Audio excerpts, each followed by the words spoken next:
AI and self-driving labs are here. The future of science will involve AI and self-driving labs. Let's instead figure out the best way to utilize them in the areas that we're most excited about applying them to.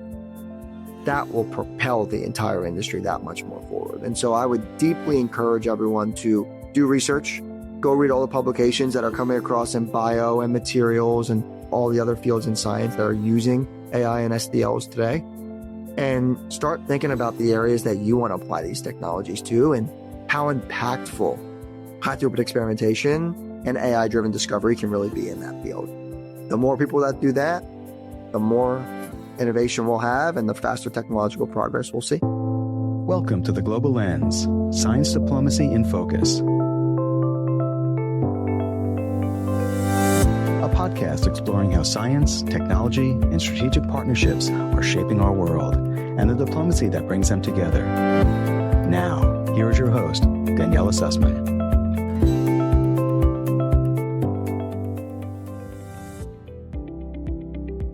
This episode of The Global Lens, Science Diplomacy in Focus is brought to you by Global Signals, a bi-weekly newsletter for globally minded leaders. Each issue delivers early insights into science, innovation, and diplomacy, covering AI, quantum, biotech, space, and health. You'll find emerging signals, international partnership opportunities, and clear takeaways to stay ahead of what's next across the innovation ecosystem and global diplomacy. Subscribe today through the link in the episode description.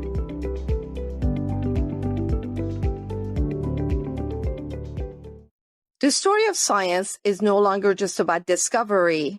It's about partnerships that bring AI, innovation, and diplomacy together to shape our collective future. As AI transforms research infrastructure, Radical AI, an industry leader in AI-driven materials science, is leading a new era of autonomous innovation, bringing together scientists, industries, and governments. Radical AI accelerates breakthroughs across aerospace, energy, advanced manufacturing, and more.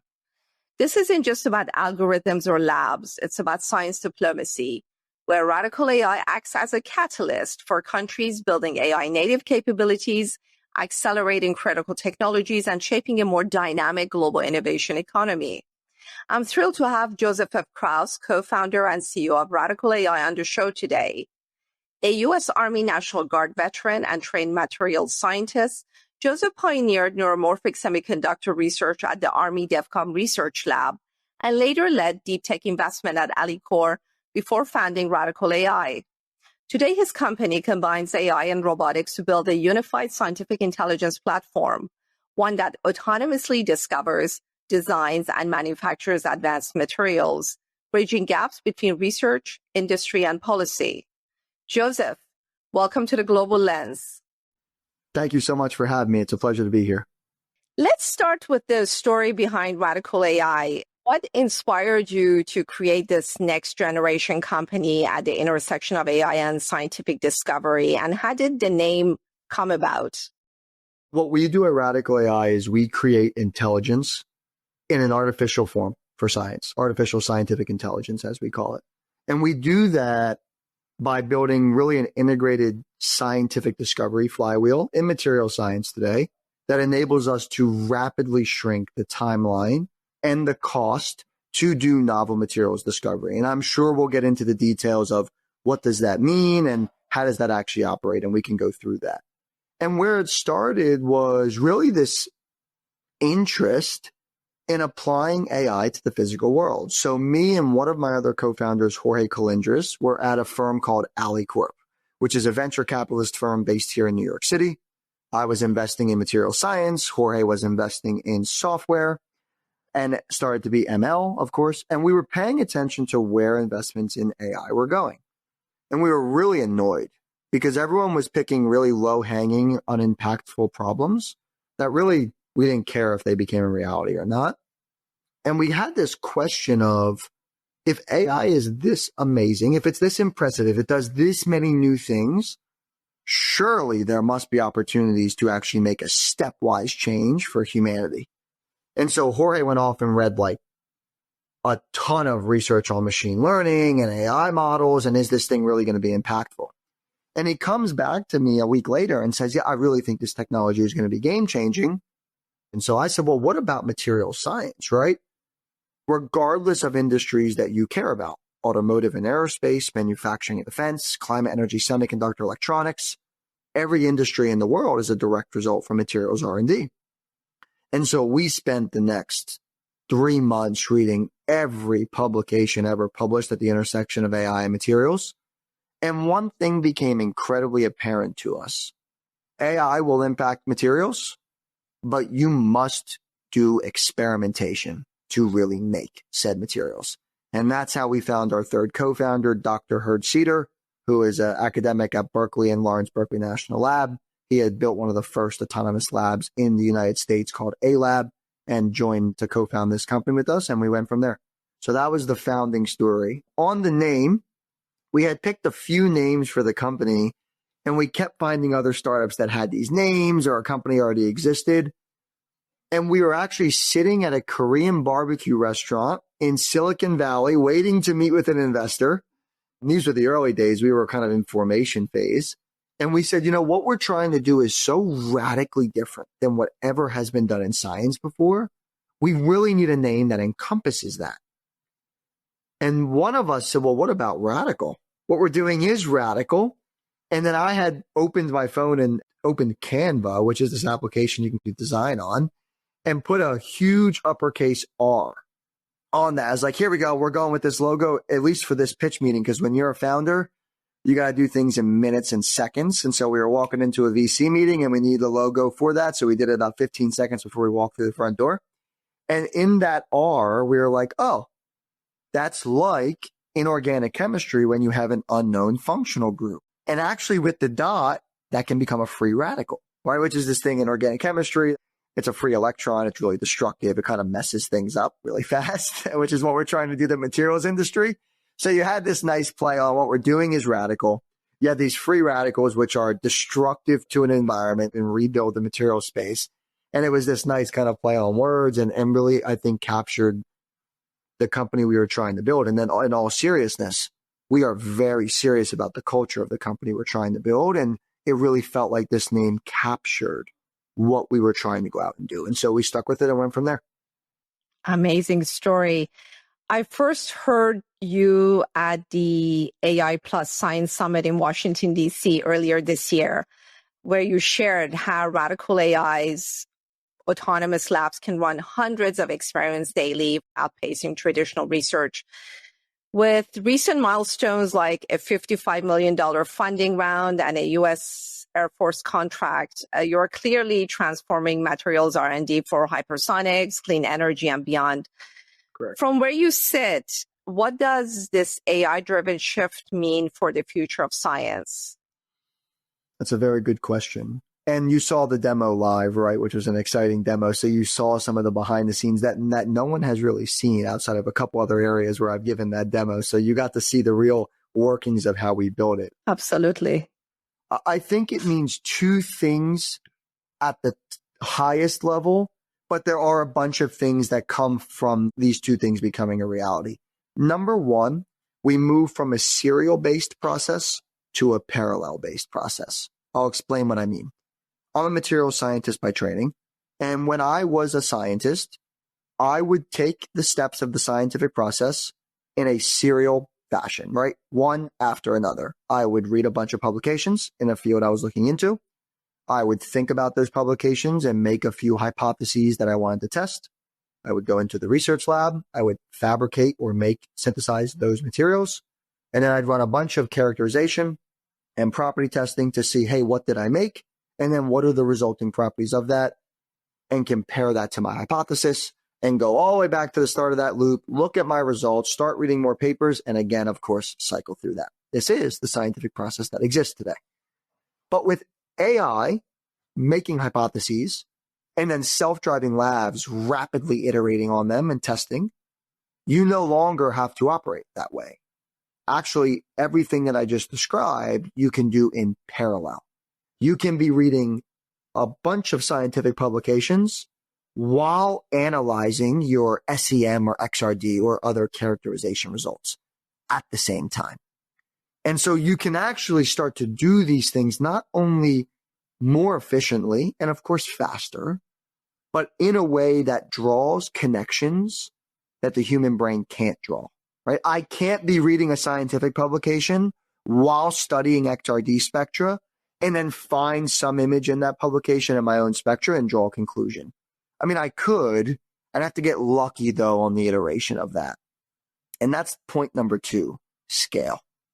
So if you're moving to a parallel-based process, not only are you doing things concurrently, but you're doing things in a much larger way. When Joseph read publications in the beginning of that loop, I probably read 5, 10, maybe 15 if it was a good Monday. We read 70 million publications in the matter of minutes and index that information. We look at all of the XRD spectra we have ever taken in our lab's history and look for comparisons between them and differences between them. And so again, if you're doing this parallel approach and you are looking at literature and you're looking at and I'm only using XRD as an example, but you're looking at XRD, and now not only are you looking at 1 or 2 of those things, you're looking at millions of publications and hundreds of thousands of spectra. Now you start to draw correlations that the human brain can definitely not make, because I cannot study 100,000 XRD spectras simultaneously. The human brain does not work on that dimension. Autonomy and AI does. And so you go from this serial to parallel process, and from this few data point to million data point process that really impact the way we can do science. So those are the 2 most important things that I think we see start to change in the way we do discovery. Your company's research breakthrough with metallic glass for high precision gears demonstrates what's possible when AI meets material science. And now with the open source release of TorchSim, radical AI simulation platform that lets scientists and engineers model and predict material behavior using machine learning, you're making advanced discovery tools accessible to everyone. How is radical AI opening doors for new players, including new countries, industries, and leading university research labs to join this new era of innovation? I think policy of science in the United States is going to be something that continues to be very important over the next 5 to 10 years. We spend a lot of time thinking about what that future should look like, and going to DC, as you saw when I was there, really thinking and talking to the leaders of the US around where science is going and how we need to be at the forefront of that. And I'm happy to speak about that. We have 2 approaches on this scientific process that is unfolding. And TorchSim is a perfect example of this.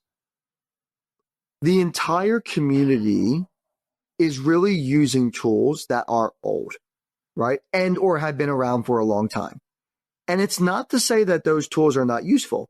Of course they're useful, right? We do a lot of quantum chemistry here at the company, and we use commercial software that most people use to run that density functional theory calculation. And so those things are useful. But because of that, there are these, I'd say, barriers to change, or kind of restrictions or really headwinds of scientists trying to go try something new. And it's not until you see this group effect form that you start to see something actually get a lot of steam. And I think in the materials simulation world, machine learned interatomic potentials are a perfect example of this. I think 5 years ago, they weren't really around. There was a couple early groups that were working on them, but they were far and in between. And then, 2 years ago, there was this explosion where a lot of academic labs came out with different models. It started to become standard for PhD students to be using these MLIPs to do atomistics. And now we're at a place where I think if you're entering a PhD program, there isn't really a world where you will not use the MLIPs for atomistic approach. I mean, that is just what I would call standard from a scientific discovery perspective today. Very short timeline that's changed. TorchSim is a perfect example of trying to push this field further. How can we put things out that have very advanced technology in them and might have components that academia or the normal scientific community doesn't have. For example, in TorchSim, optimizing on GPUs with a lot of software infrastructure that goes into that so that you can speed up this process. Instead of having it be a couple-year process where MLIPs take over, how do you make that become a couple-week process or a couple-month process so that all the PhDs that are working in this field, all the postdocs, all the scientists, all the professional researchers can actually very quickly adapt these tools and move forward? And in our TorchSim blog post, this is exactly what we called out. We wanted to ignite a material simulation revolution so that people would actually start using these tools. That is the exact emphasis on why we put TorchSim out. And then that brings us to the second point, which is Radical is building a material science company. We are re-envisioning the way we do materials discovery and scale up today. We think, in a very short side tangent, the material companies of today are lazy, they're complacent, and they don't focus on innovation. They focus on making sure their margins go up so that Wall Street bumps the stock. That's fine. If you want to play that game, you're entitled to. That's not the game that we're playing. And so open sourcing TorchSim, as we did, and you saw, actually doesn't impact that at all. Actually, it shows the entire community the capability of the technology and starts to move the entire field towards using it. And so when we go out to recruit for computational chemists in the future or now, they'll have all used and be using TorchSim. And so we actually are building the community that we think will emerge from the company that we are leading. That's a very effective way to build a deep technical moat, to have deep expertise and commitment from the community in what you're doing, and to really think about getting a lot of insight into the direction the next step should take. That is how you really change science. You don't do it in a one-off siloed fashion. You do it in a deeply integrated and wide community that believes the same vision that you have. That's how we pursue that problem, and that's why TorchSim was released open source. So when you decided to release TorchSim openly, was there any hesitation that a competitor might take the tool and run with it, or was that transparency part of the strategy? Yeah, absolutely not. Again, we don't even compete with the people that could run with it because we don't sell software. We don't sell AI models. We sell materials. And as a matter of fact, I would encourage everyone building in this space to give TorchSim a try. You have seen the work coming out of UChicago, who we partnered with, and Ben Blasik's team over there to push this. It is getting to a place now where I would call it state of the art in simulation type software, and has new features coming every day and a bunch of people contributing to the open source nature of it. So it has a lot more work to do, to be super clear. But I think something like that, goes from a one-off project at Radical or kind of part of the stack to now being industry standard in material science in a rapid amount of time. That is so much more important to push the field forward than us protecting that in-house when we are not even trying to commercialize that. So for us, never even gave it a second thought. You've been working closely with the White House Office of Science and Technology Policy and contributing to frameworks like Egypt, not the country Egypt, spell EGIP, pronounce Egypt, which are setting new standards for machine learning driven materials research. When you look at these public-private collaborations, what kind of lasting global impact do you believe they can generate? This is a fantastic question. And I think the Office of Science and Technology Policy has done a fantastic job here thinking about this right now. If you look at scientific institutions in the world, the United States has the best. We have the best secondary education schools on earth. Our scientific programs, our graduate programs, and our research generally, the quality of research is some of the best in the world, if not the best in the world. However, you look at where the future of science is going, and a lot of other countries have invested in that future, self-driving labs to call out specifically. And so, and big ways, by the way, billions of dollars of investment going into the self-driving lab field. And so what we are really pushing for is an acknowledgement that, no, we already agree that science is changing. We are now debating, where is it going to change most aggressively, and how can we be a party to that and actually help drive that? If we have the best institutions and the best researchers in the world, then we need the best technology and the best scientific processes in the world to capitalize on those two things. And so our entire pitch to OSTP in the US government is a deep need and a deep want to put capital and resource into bringing the scientific presence of America today into the scientific presence of the future.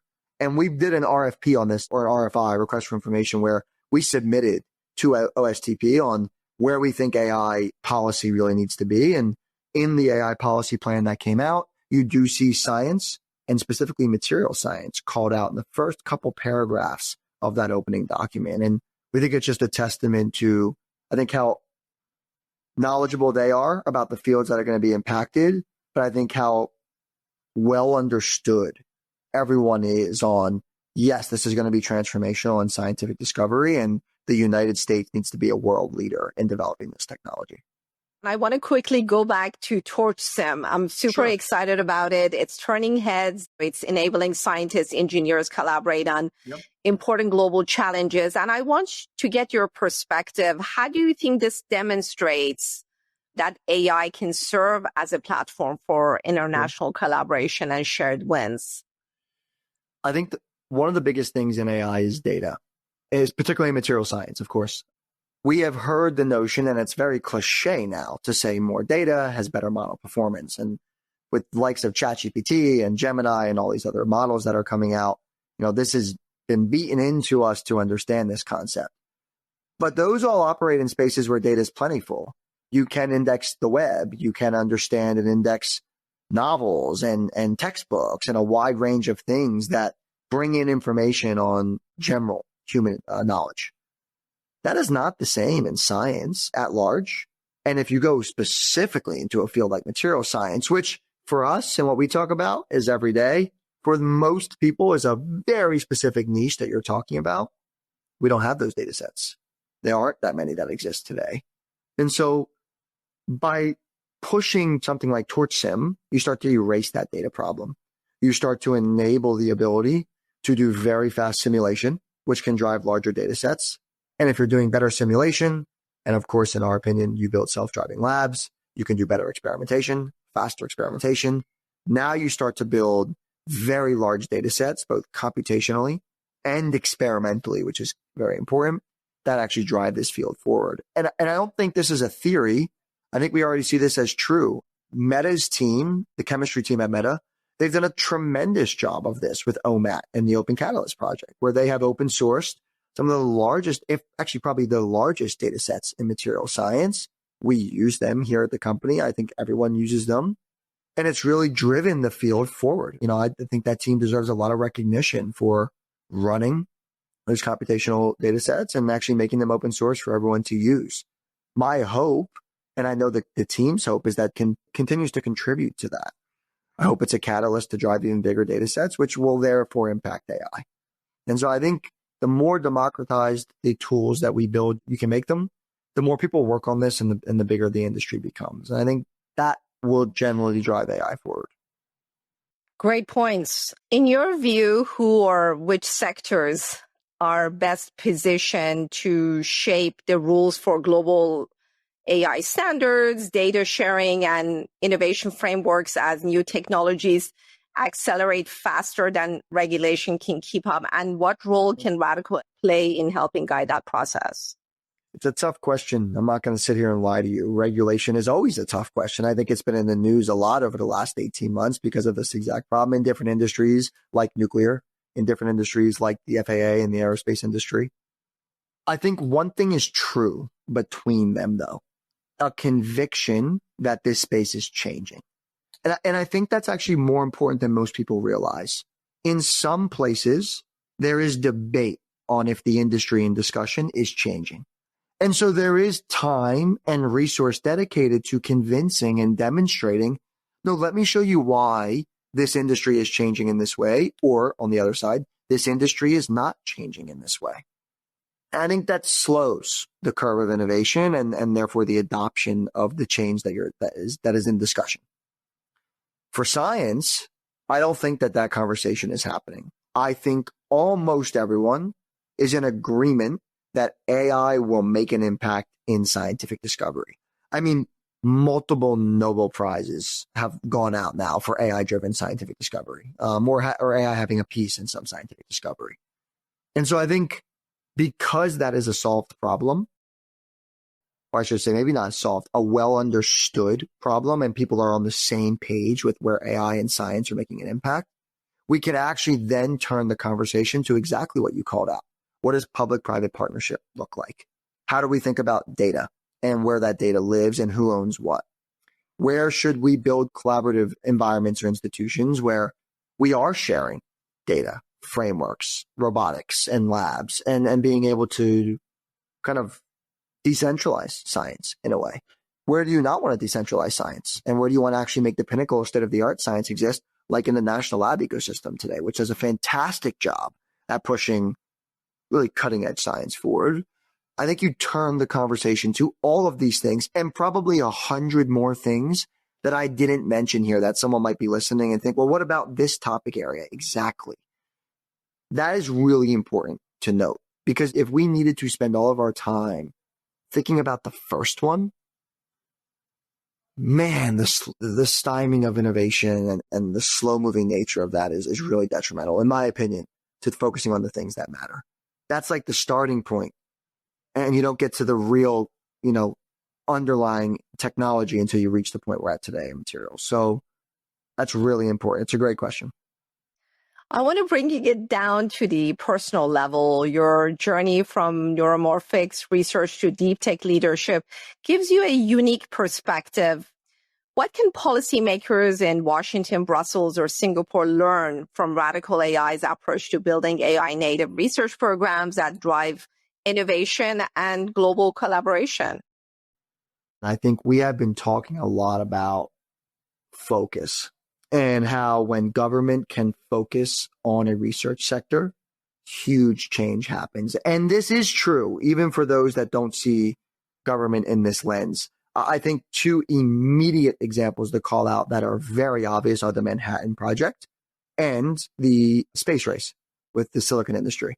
Both of those directly government funded, of course, some of the best scientific minds in the world coming together to solve the problem. And as a result of that, huge industries coming from them, right? If you think about semiconductors and the space race that unfolded, you had DARPA and DoD and the US government funding a ton of research and technology in semiconductor advancement that would lead to sending people to space. And from that, the entirety of Silicon Valley being born from that. I mean, that is really impactful from an implementation perspective and from a technological progress perspective. So what was the difference? Focus. It was an immediate need, a pressured need, you could say, of competing with an adversary that required the aligning of cards and the aligning of focus to really solve a distinct problem. I think this is where we can be very good. And I think we should capitalize on that.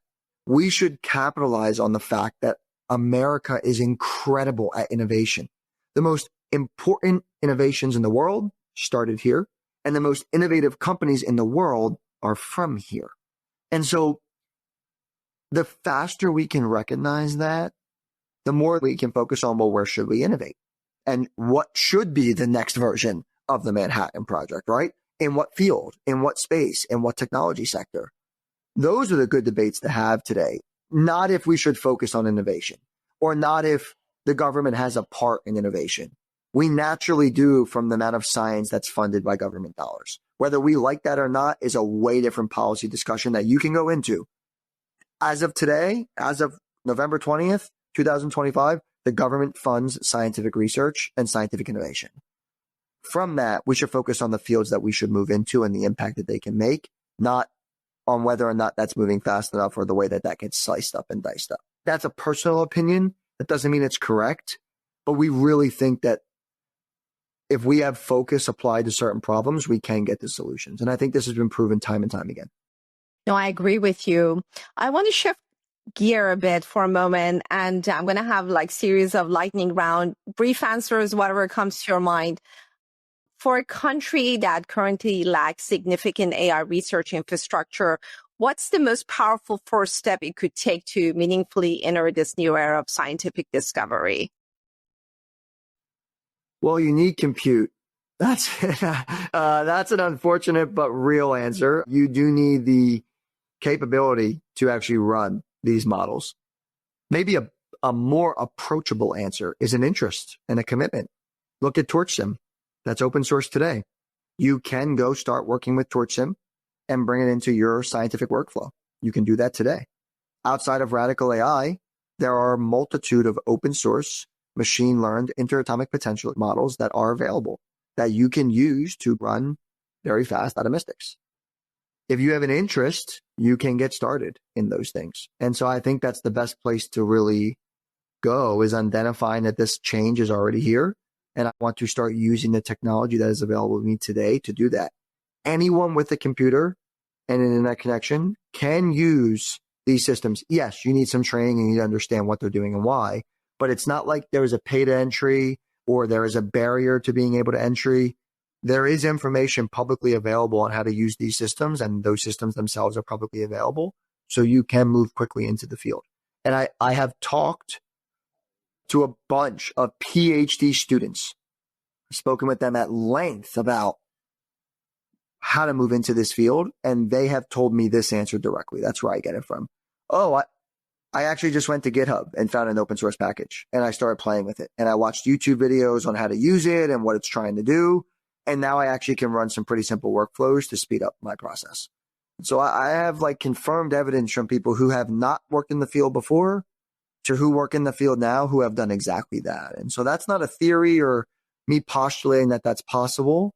I know specific people who have done exactly this process that I just described. So I think it just requires an interest. From your experience, what's the most frequent misstep you see when governments engage with AI-driven science companies? Regulation.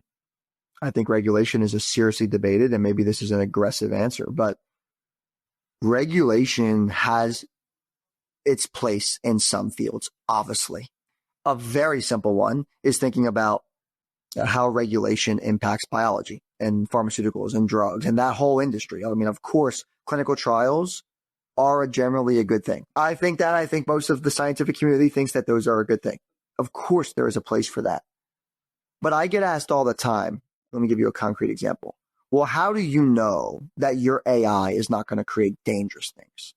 It's like, okay, well, I understand where your question's coming from, but if you want to block our AI science progress, then who are you going to allow? Bad actors, bad nation states that are purposely designing chemical warfare agents? That makes no logical sense to me. As a matter of fact, shouldn't the ethical people be the ones working on this technology?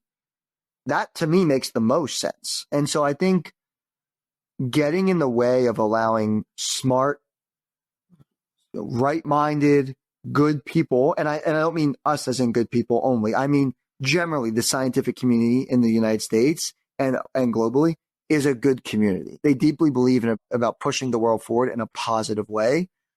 Interfering with that will actually lead to more people who want bad things to happen to have a bigger chance to make those things happen. And so I actually think you have this dilutive curve where the more you let good people work on this technology, the more good comes out of the technology. And so if you have a 99.9% likelihood of AI models and science to be built by good people, that dilutes the 0.01% of models that are built by bad people or bad actors. And so I think regulation and trying to stymie that is a very poor choice and will result in actually more harmful things coming from the technology. Radical AI has no interest in creating bad technology that can harm people in the way that is malicious or in a bad actor attempt. Of course, it goes without saying, but we should have more people like Radical and national labs and other researchers focused on this, not let criminals and other bad nation states focus on it entirely themselves.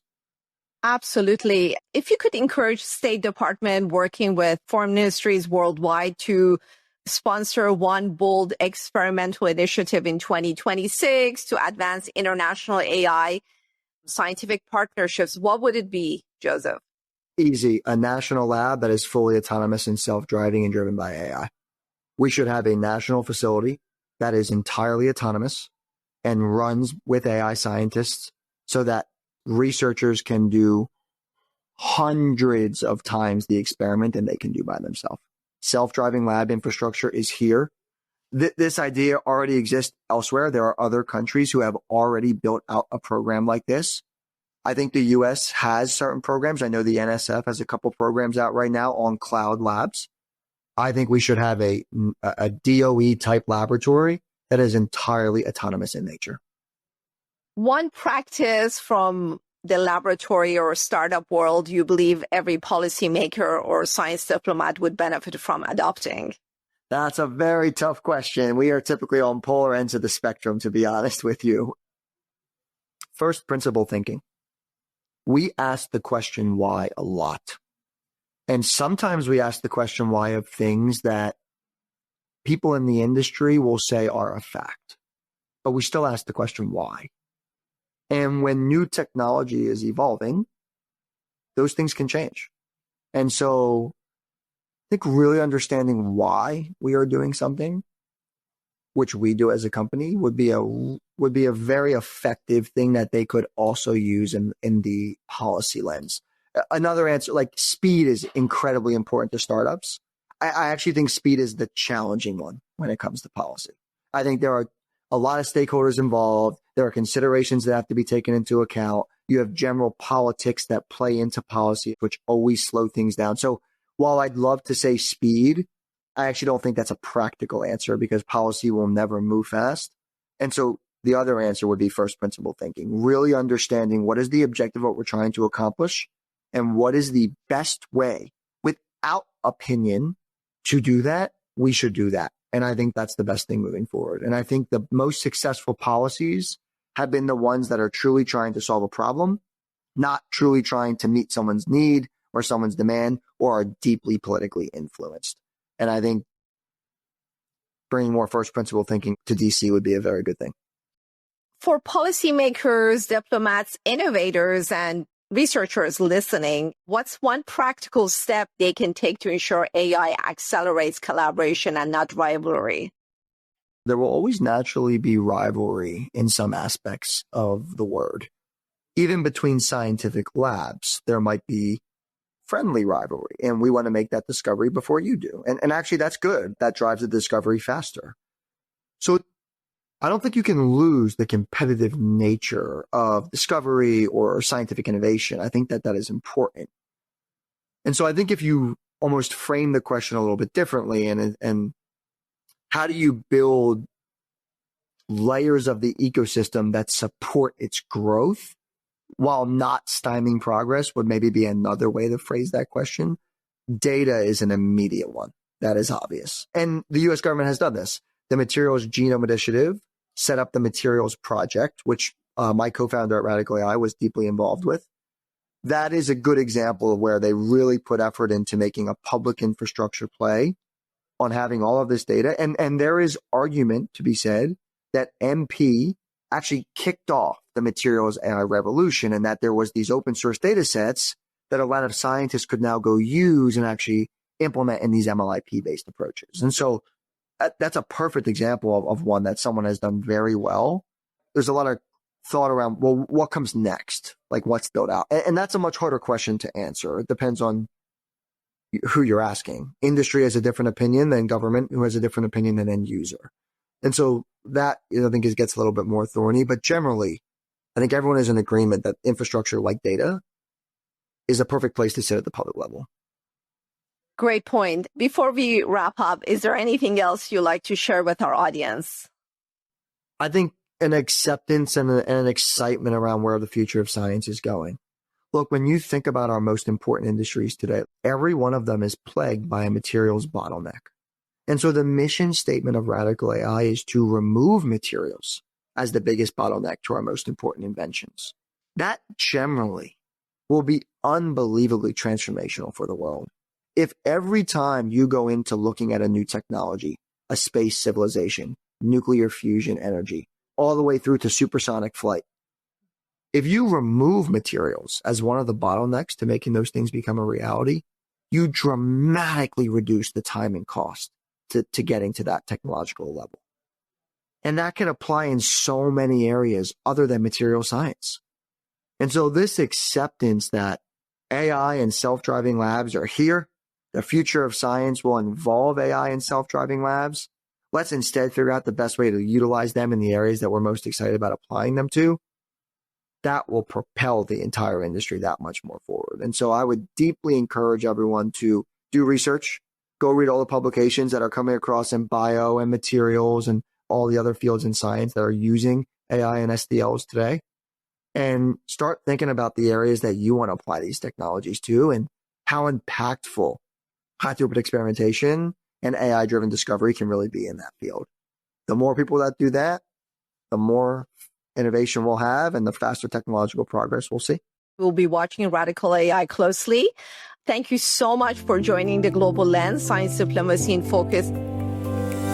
You've been listening to The Global Lens, Science Diplomacy in Focus. To hear more conversations at the intersection of science, policy, and international partnerships, subscribe to The Global Lens on Apple Podcasts, Spotify, YouTube, and over 30 platforms around the globe. Send us your ideas and guest suggestions to Daniella@globallenspodcast.com.